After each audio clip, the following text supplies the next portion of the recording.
మరి 2 విషయాలు మీతో చెప్పి నేను నా యొక్క సందేశాన్ని ముగిస్తాను. మన యొక్క విశ్వాసాన్ని అభివృద్ధి చేసేటువంటి 3వ విషయం ఏంటంటే ప్రార్థనని నీరు. 3వ విషయం ఏంటి చెప్పండి? ప్రార్థనని నీరు.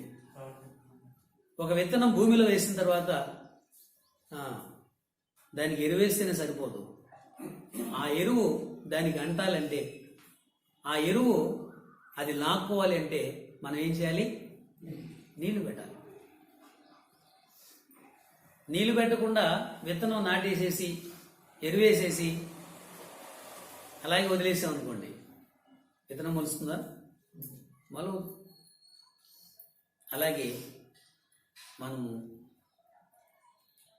పై 2 విషయాలు పాటించిన తర్వాత 3వ విషయం ఏంటంటే ప్రార్థన అనే నీరు మన యొక్క జీవితంలో ఉండాలి. దేవుని స్తోత్రం. హల్లెలూయా. మొట్టమొదటిగా మన యొక్క హృదయం సారవంతమైన నేలగా ఉండాలి. 2వదిగా విత్తనం విత్తబడిన తర్వాత ఎరువు వేయబడాలి. ఆ తర్వాత 3వదిగా ప్రార్థన నీరు మన విశ్వాస అభివృద్ధి కొరకు అవసరమైనది. నీ హృదయంలో ఉన్న విశ్వాసం అనే విత్తనము ఫలించడానికి ప్రార్థన నీరు పోయాలి. ప్రార్థన నీరు చాలా అవసరం. కనుక మనం ప్రార్థన చేసినప్పుడు ఏం చేయాలంటే మన యొక్క పితరుల జీవితాల్లో దేవుడు చేసిన అద్భుత కార్యాలని జ్ఞాపం చేసుకుని వాటిని మన ప్రార్థనలో ఎత్తి దేవుని సన్నిధిలో ప్రార్థన చేయాలి. హల్లెలూయా. నీ భక్తులైన వారు, మా పితరులైనటువంటి వాళ్ళు నీ సన్నిధిలో విశ్వాసం కనబరిచినప్పుడు ఎన్నో అద్భుత కార్యములు చేశావు కదా నాయనా. అదే విశ్వాసంతో మేము కూడా ప్రార్థన చేస్తున్నాము. మా జీవితంలో అద్భుత కార్యాలు జరిగించు ప్రభువా. ముందు సముద్రము, వెనక ఐగుప్తు సైన్యము ఉన్నప్పుడు నీ ప్రజలైనటువంటి ఇశ్రాయేలు నీ సన్నిధిలో ప్రార్థన చేసినప్పుడు నీవు వారికి ఎర్ర సముద్రాన్ని ఆయన నేలగా చేసి దారించావుగా ప్రభువా. మా జీవితాల్లో కూడా అటువంటి కార్యాలు జరిగించు ప్రభువా. అబ్రహాము నీ మాట విన్నప్పుడు విశ్వాసంతో ప్రయాణమై వెళ్ళినప్పుడు తనకి వాగ్దానం చేసినటువంటి వాగ్దాన భూమిని ఇచ్చావుగా ప్రభువా. మా జీవితంలో కూడా దీనిని స్వతంత్రించుకోవడానికి, ఈ వాగ్దానాన్ని స్వతంత్రించుకోవడానికి సహాయం చేయ ప్రభు అని మనము దేవస్థానంలో ప్రార్థన చేయాలి. ఇలాగ మన యొక్క పితరుల జీవితాల్లో దేవుడు చేసినటువంటి అద్భుత కార్యాలని ప్రార్థనలో ఎత్తిపట్టి ప్రార్థన చేయాలి. శత్రు సైన్యాల మీదకు వచ్చినప్పుడు నీ భక్తులైనటువంటి యెహోషాపాతు నీ సన్నిధిలో ప్రార్థించినప్పుడు ఆ శత్రువులను హతమార్చినటువంటి దేవ, సాతాను యొక్క అనుచరులందరినీ కూడా హతమార్చు ప్రభు అని మనం ప్రార్థన చేయాలి.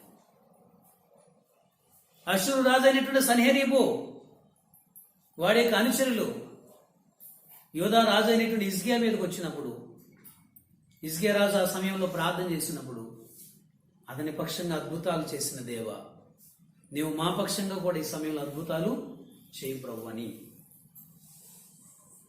బైబిల్ గ్రంథంలో తన భక్తులైన వారి జీవితాల్లో, తనను ఆశ్రయించేటువంటి వారి జీవితాల్లో దేవుడు ఎటువంటి కార్యాలు చేశాడో అటువంటి కార్యాలు మనం ఎత్తి ప్రార్థన చేయాలి. దేవుని స్తోత్రం. హల్లెలూయా.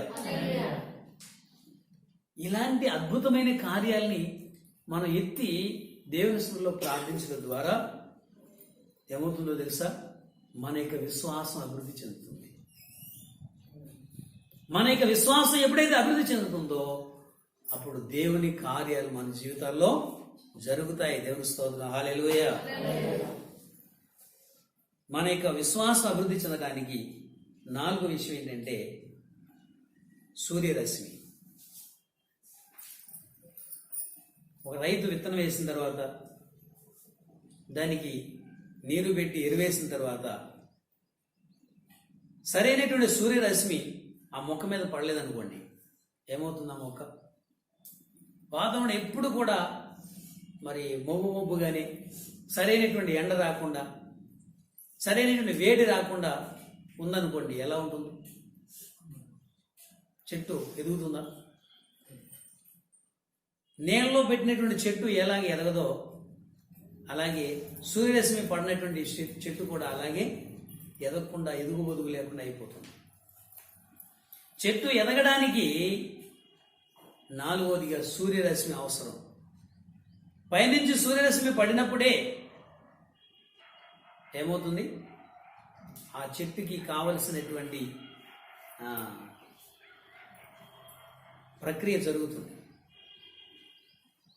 సూర్యరశ్మి ఆ చెట్టు మీద పడినప్పుడు ఆ చెట్టు ఆకుల కింద ఉన్నటువంటి హరిత రేణువులు అంటారు వాటిని. ఈ హరిత రేణువులు ఏం చేస్తాయంటే ఆ సూర్యరశ్మి లాక్కోవటం వలన కిరణజన్య సంయోగ క్రియ అనేటువంటి జరుగుతుంది. ఆ కిరణజన్య సంయోగ క్రియ ఎప్పుడైతే జరుగుతుందో అప్పుడు ఆ మొక్క ఎదగడానికి, అలాగే ఆ మొక్క ఫలించడానికి, అంటే పువ్వులు వచ్చి కాయలు కాయడానికి దోహదపడుతుంది. అర్థమవుతుందండి? ఆ మొక్క ఎదిగి ఫలించడానికి, ఫలాలు ఇవ్వడానికి సూర్యరశ్మి ఎంత అవసరమో మనకు కూడా ఆ నీతి సూర్యుడైనటువంటి యేసుక్రీస్తు వారి యొక్క ప్రసన్నత, యేసుక్రీస్తు వారి యొక్క కృప ఎంతో అవసరమైనది. దేవుని స్తోత్రం, హల్లెలూయా. మనం ఎన్ని ప్రయత్నాలు చేసినా కానీ, ఎంత జ్ఞానముగా వ్యవహరించినప్పటికీ కూడా ఆయన యొక్క కృప కనికరములు లేకుండా, ఆయన యొక్క ప్రసన్నత మన మీద కురిపించబడకుండా మన యొక్క జీవితంలో ఏది సాధించలేము అనేటువంటి విషయాన్ని జ్ఞాపకం పెట్టుకోవాలి. ఈనాడు మనిషి ఏమనుకున్నాడంటే, నా జ్ఞానము చేత, నా తెలివి చేత నేను సమస్తాన్ని కూడా సాధించగలను అనుకుంటున్నాడు. మనిషి తెలివితేటల చేత, జ్ఞానము చేత, సామర్థ్యం చేత కొన్ని మాత్రమే జయిస్తాడు, కొన్ని మాత్రమే చేయగలుగుతాడు. దానికి దేవుని కృప, దేవుని సహాయము, దేవుని కరుణ, దేవుని ప్రసన్నత అనేటువంటిది లేకపోతే మనము ఏమి సాధించలేము అనేటువంటి విషయాల్ని జ్ఞాపకం పెట్టుకోవాలి. మన యొక్క విశ్వాసం అభివృద్ధి చెందడానికి నాలుగో విషయం ఏంటంటే దేవుని యొక్క కృప కావాలి. దేవుని స్తోత్రం, హల్లెలూయా. దేవుని యొక్క ప్రసన్నత కావాలి. ఆయన యొక్క ప్రసన్నతతో, ఆయన కృపతో కూడినటువంటి ఆ యొక్క కిరణాలు మన మీద ప్రసరించాలి. ఆయన కృపతో కూడినటువంటి, ఆయన జాలితో కూడినటువంటి, ఆయన కరుణతో కూడినటువంటి ఆ యొక్క కిరణాలు మన మీద ప్రకాశించకపోతే మన యొక్క హృదయంలో విశ్వాసం అభివృద్ధి కాదు. మన యొక్క జీవితంలో దేవుని అద్భుత కార్యాలు జరగడానికి అవకాశం ఉండదు. కాబట్టి మనం దేని కొరకు వేడుకోవాలంటే, దేవా నీ కృపను నా మీద ప్రకాశింప చేయను, ఆయన నీ కృపా కిరణాలు నా మీద ప్రకాశించాలయ్యా. నేను ఎన్ని చేసినప్పటికీ, ఏది చేసినప్పటికీ కూడా నీ కృప ప్రసరించకపోతే,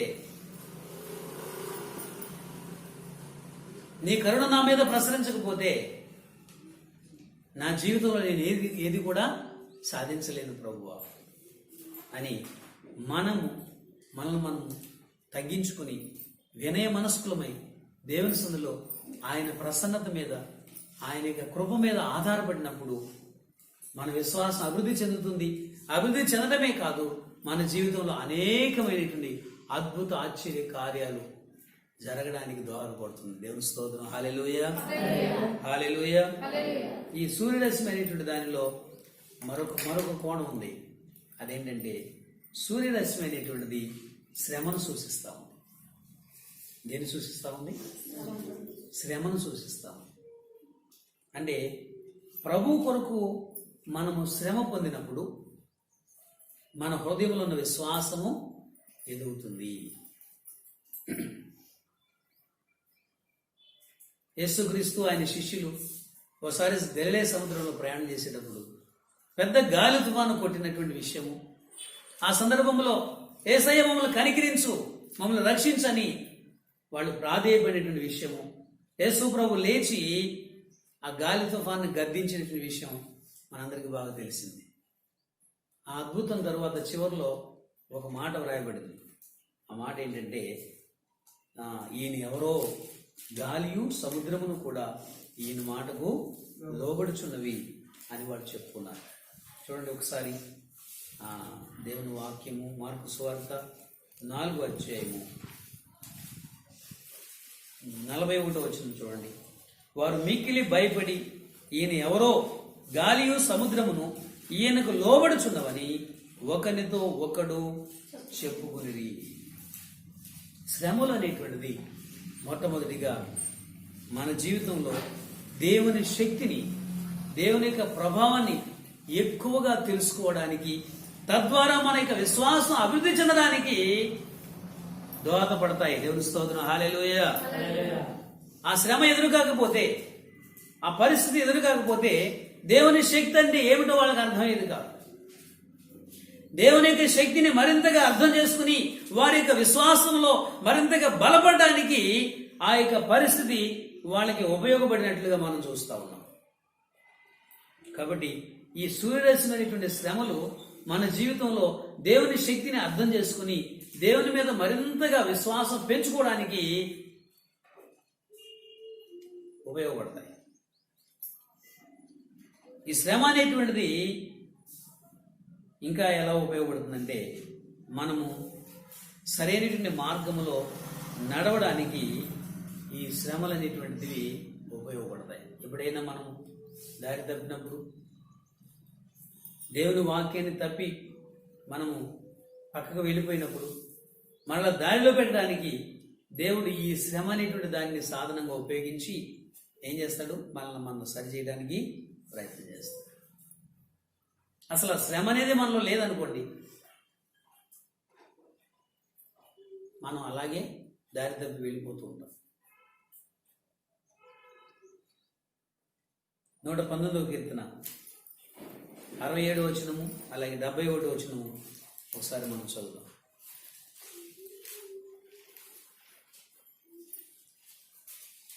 119వ కీర్తన 67వ వచనము మరియు 71వ వచనం చూడండి. శ్రమ కలగక మునుపు నేను త్రోవ విడిచితిని, ఇప్పుడు నీ వాక్యమును అనుసరించి నడుచుకొనుచున్నాను. 71వ వచనం. నేను నీ కట్టడలను నేర్చుకున్నట్లు శ్రమ నుండి ఉండుట నాకు మేలాయను. నేను నీ కట్టడలు నేర్చుకున్నట్లుగా శ్రమ నుండి ఉండుట నాకు మేలాయను. శ్రమ పొందక మునుపు నేను ఏమయ్యానో త్రోవ విడిచి వెళ్ళిపోయాను, ఇప్పుడు నేను నీ వాక్యమును అనుసరించి నడుచుకుంటున్నాను. అంటే శ్రమ అనేటువంటిది ఏం చేసిందంటే దారిలో పెట్టడానికి ఉపయోగపడింది. మనం తప్పు మార్గంలోంచి సరైన మార్గంలోకి రావడానికి కొన్నిసార్లు ఏం చేస్తాడంటే ఆ శ్రమను దేవుడు మనకి జీవితంలో అనుమతిస్తూ ఉంటాడు. ఒక కష్టాన్ని మన జీవితంలో అనుమతిస్తూ ఉంటాడు. కష్టం వచ్చింది అంటే దేవుడు మనల్ని విడిచిపెట్టాడని కాదు, ఆ కష్టంలో మనం ఏమి నేర్చుకోవాలి, ఏమి సరి చేసుకోవాలి అనేటువంటి దాన్ని మనం పరీక్ష చేసుకోవాల్సిన అవసరం ఉన్నది. మనష్య అనేటువంటి రాజు ఉన్నాడు. అతడు రాజ్యానికి వచ్చినప్పుడు విగ్రహాలని దేశమంతటిలో నిలబెట్టి ప్రతి కొండ మీద ఉన్నత స్థలాల్లో బలిపీఠాలను కట్టి ఇతర దేవతలకి విగ్రహారాధన చేస్తూ మరి బలులు అర్పిస్తూ వచ్చాడు. తన కుమారులైనటువంటి వారిని అగ్నిగుండము దాటించి ఆ కర్ణ పిశాచములను, సోదిగాండ్రను వీళ్ళందరినీ కూడా మరి దేశంలో అభివృద్ధి చేస్తూ వచ్చాడు. ఇలాగా తాను మాత్రమే కాకుండా ఆ దేశంలో ఉన్న ప్రజలు కూడా దేవుని విడిచిపోవడానికి కారకుడయ్యాడు. ఆ రాజు అటువంటి పనులన్నీ చేస్తున్నప్పుడు దేవుడు తన ప్రవక్తలను పంపించి హెచ్చరించాడంట. అనేక సార్లు హెచ్చరించాడు. అయినప్పటికీ కూడా తాను గాని ప్రజలు గాని మాట వినలేదు. మాట వినకపోవడాన్ని బట్టి దేవుడు ఏం చేశాడు? ఆ మనుష్య మీదకి అశ్షూరు రాజుని మరి రప్పించి ఆ అశ్షూరు రాజు ద్వారా అతనికి శ్రమ కలగజేశాడు. ఈ అశ్షూరు రాజు వచ్చి ఏం చేశాడంటే ఈ మనుష్య రాజుని బంధించి సంఖ్యలతో తన దేశానికి తీసుకుని వెళ్ళిపోయాడు. దేవుని వాక్యంలో చూడండి, 2వ దినవృత్తాంతాల గ్రంథము 33వ అధ్యాయం ఆ వాక్యాన్ని చదువుతాను. 33:10 నుంచి చదువుదాం. యెహోవా మనష్షేకును అతని జనులకును వర్తమానములు పంపినను వారు చెవియొక్కకపోయింది. కాబట్టి యెహోవా అశ్షూరు రాజు యొక్క సైన్యాధిపతులను వారి మీదకి రప్పించారు. మనష్షే తప్పించుకుని పోకుండా వారు అతన్ని పట్టుకుని గొలుసులతో బంధించి అతనిని బబులోనుకు తీసుకుని పోయిరి. దేవునికి విరుద్ధమైన కార్యాలు చేశాడు. దేవుడు హెచ్చరించాడు, వినలేదు. అందువల్ల ఏమైంది? శిక్ష వచ్చింది, శ్రమ వచ్చింది. అశ్షూరు రాజు వచ్చి అతన్ని బంధించి తన దేశానికి తీసుకుని వెళ్ళిపోయాడు. అయితే దేవుని వాక్యం సెలవిస్తుంది 12-13 వచనాల్లో, అతడు శ్రమలో ఉన్నప్పుడు తన దేవుడిని యెహోవాను బ్రతిమాలుకుని తన పితరుల దేవుని సన్నిధిని తాను బహుగా తగ్గించుకుని ఆయనకు మొరలిడగా ఆయన అతని విన్నపములను ఆలకించి యెరూషలేమునకు అతని రాజ్యంలోనికి అతన్ని తీసుకుని వచ్చినప్పుడు యెహోవా దేవుడై ఉన్నాడని మనష్షే తెలుసుకునెను. శ్రమ కలుగక మునుపు త్రోవ తప్పిపోయాడు. శ్రమ కలిగిన తర్వాత తన తప్పును తెలుసుకుని తన దోషాన్ని తెలుసుకుని మరలా దారిలో పడ్డాడు. దేవుని స్తోత్రం, హల్లెలూయా. దేవుడు అతన్ని క్షమించిన తర్వాత ఏం చేశాడు? మళ్ళీ ఆ దేశంలో విగ్రహాలన్నింటినీ తీసేసేసి దేశాన్ని మళ్ళా పవిత్రపరిచి దేవుడిని యెహోవాను మాత్రమే ప్రజలందరూ కూడా సేవించాలని ప్రజలకు ఆజ్ఞాపించి తాను కూడా దేవుడైన యెహోవాను మాత్రమే ఆరాధించాడు, సేవించాడు. దేవుని స్తోత్రం, హల్లెలూయా.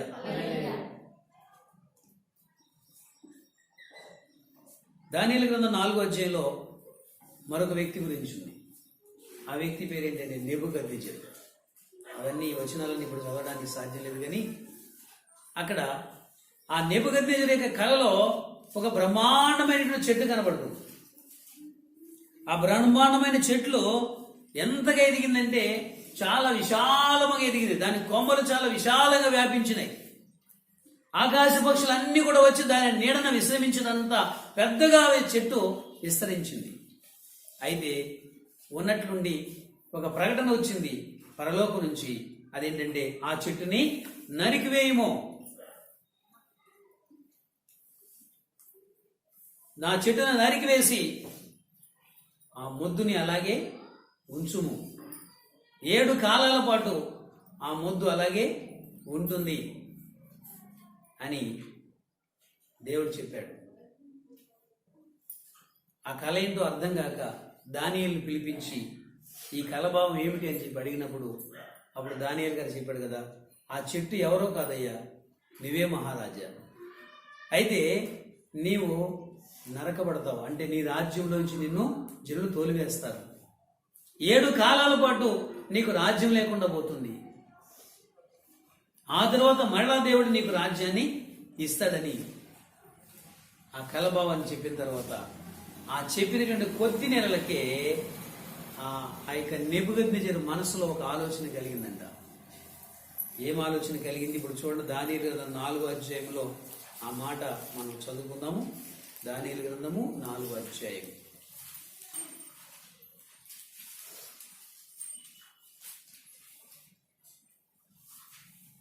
ఏమనుకుంటున్నాడు?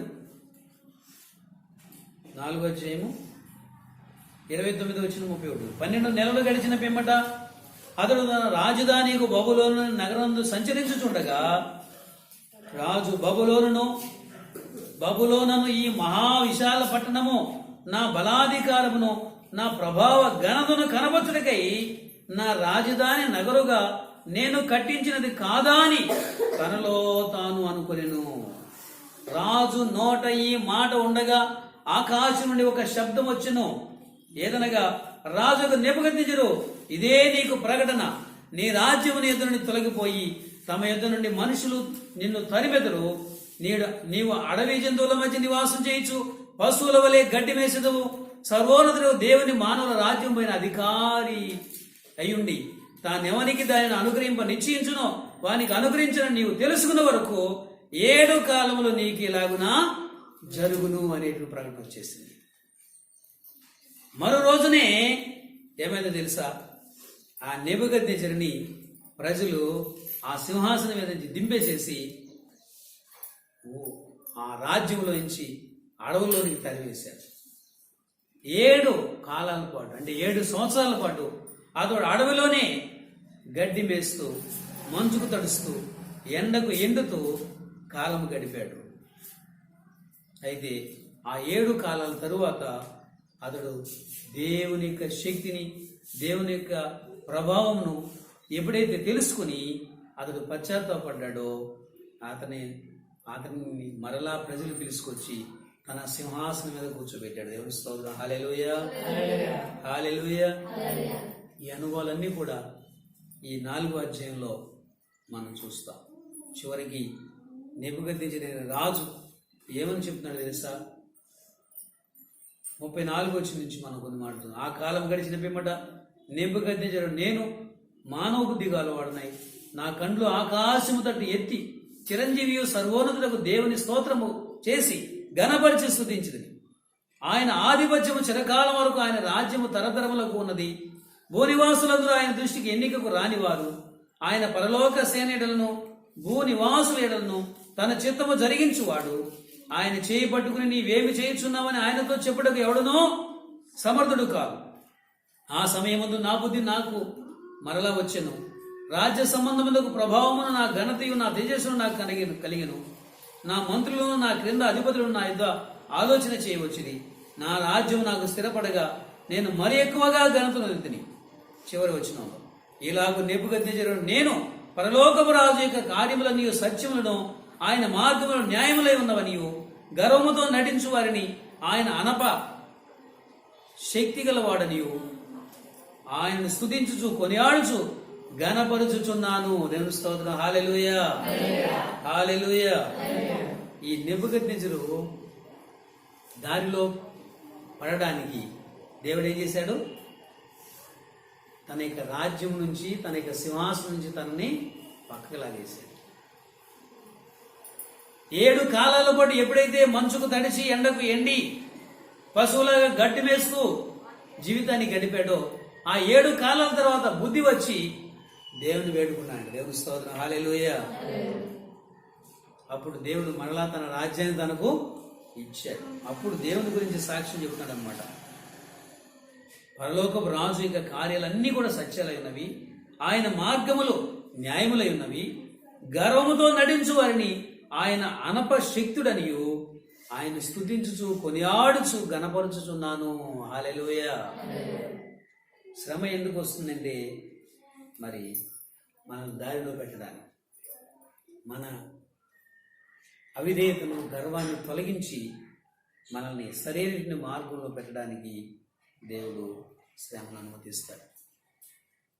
దేవుడు శ్రమను ఎందుకు అనుమతిస్తాడంటే, దేవుని గురించి మరింతగా తెలుసుకోవడానికి మన జీవితాల్లో కొన్నిసార్లు శ్రమని అనుమతిస్తాడు. యోబు గ్రంథం 42వ అధ్యాయం 1 నుంచి 6 వచనాలు చదవాలని మనం చేస్తా ఉన్నాం. యోబు గ్రంథము 42వ అధ్యాయము 1 నుంచి 6 వచనాలు చూడండి. అప్పుడు యోబు యెహోవాతో ఇలాగ ప్రతినిత్యమిచ్చెను, నీవు సమస్త క్రియలను చేయగలవనియు, నీవు ఉద్దేశించినది ఏది నిష్ఫలము కానేరదనియు నేను ఇప్పుడు తెలుసుకున్నాను. జ్ఞానము లేని మనుషుల చేత, మాటల చేత ఆలోచన నిర్ధకము చేయి వీడెవడు? అలాగున వివేచన లేని వాడనైన నేను ఏమీ నెరుగక నా బుద్ధికి మించిన సంగతులను గురించి మాట్లాడితే, నేను మాట్లాడబోచున్నాను, దయచేసి నా మాటలు ఆలకించుము. ఒక సంగతి నిన్ను అడిగెదను, దానిని నాకు తెలియజెప్పుము. వినికిడి చేత నిన్ను గూర్చిన వార్త నేను వింటిని, అయితే ఇప్పుడు నేను కన్నులారా నిన్ను చూచుచున్నాను. హల్లెలూయా. ఈ మాటలు యోబు గారు ఎప్పుడు చెప్తున్నాడంటే, శ్రమ తీరిన తరువాత చెప్తున్నాడు. వినికిడిని కూర్చున్నటువంటి వార్త నేను విన్నాను, అయితే ఇప్పుడు నేను నిన్ను కన్నులారా చూస్తున్నాను. హల్లెలూయా.